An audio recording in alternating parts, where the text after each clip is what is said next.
Hello! So the other day I randomly decided to do some cooking for my good friend Al, and what I came up with was a just fantastic chicken tikka masala, but with my own sort of twist on it.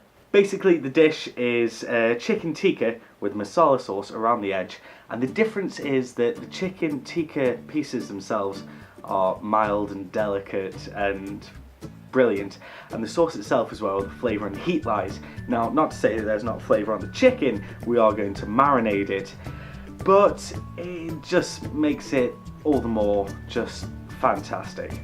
And the best bit about this recipe is that you can put as much or as little sauce on as you like, depending on how much spice you like. So, let's get on with it. Now, you're going to need the ingredients, so I'm just going to pull them in here and let you stop the video and take a little peek and write them down. First up, we get our chicken breasts and cut them into bite-sized portions. Now, if you have bought pre-diced chicken breast, then that's fine, you can skip this step. Secondly, we're going to marinate the chicken in our perfecto marinade sauce.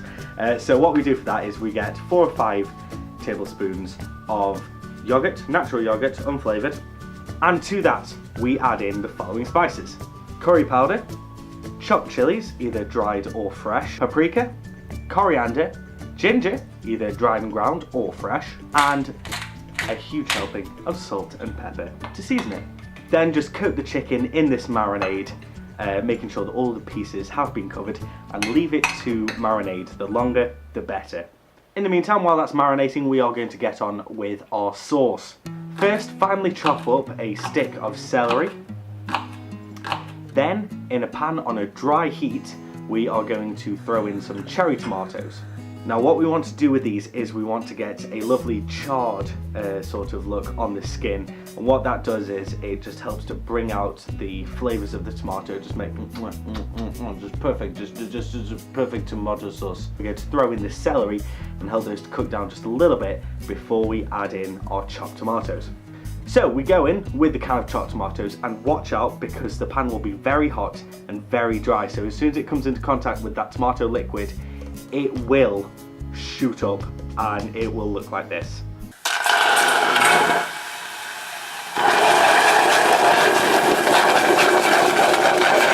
If you don't want that to happen, just take the pan off the heat for a little bit, let the pan cool down. Then once your chopped tomatoes are in, feel free to crush up the cherry tomatoes a little bit, or you can just wait until a little bit later because we will be blending down the sauce just a little bit. Then we go in with the spices for the tomato sauce. Again, we'll be using curry powder, paprika, more chopped ground dried chilies. This time we're going to be using quite a bit more than we did in the marinade, and some Worcestershire sauce and some salt and pepper. Again, we need to season this. Then we're also going to add in a vegetable stock cube and some sugar. Now, I know this sounds a little bit weird, but it really will help to bring out those flavours in the sauce, and it just trust me, it's great. Then we're going to stick in our hand blender and just blend it up a little bit until we still have some chunks, but it's more of a sauce than a chunky vegetable soup. Then we're just going to let it sit on the heat to reduce down a little bit. If it is a little too thick, don't be afraid to add in just a splash of water, let it thin out a little bit more. While that's simmering away on the back burner, we are going to start cooking our chicken. Put a tiny little bit of oil into your pan and let that heat up. Then we're going to add in the chunks of chicken, and try not to get too much marinade on them. We don't want to use all of it. We, there will be a little bit too much left over. We just want the chicken to go down onto the pan. At some point during the cooking, there may be a let out of water or fat. Feel free to drain that off because we do want this to be a pretty dry chicken.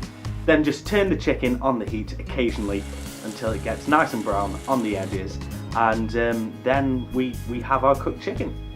Final step, plate up the chicken and the sauce onto the plate, and there you have it. It's beautiful. This is our chicken tikka and masala sauce. Feel free, if you want, to just throw the chicken straight into the sauce and just serve it up the traditional way, but I like having the sauce and the chicken separate because then that means that you can put a little bit of sauce onto the chicken, or you can mix it up, or have it separate. It's completely your choice. And there we go, there we have it. That is my take on chicken tikka masala.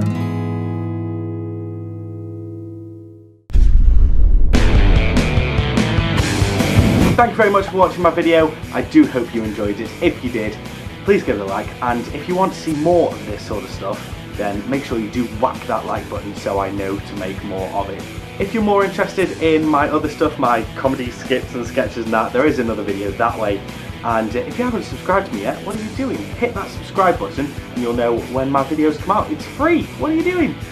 And as always, you can find me on Facebook and Twitter at Papplemanger. I'll see you in a bit.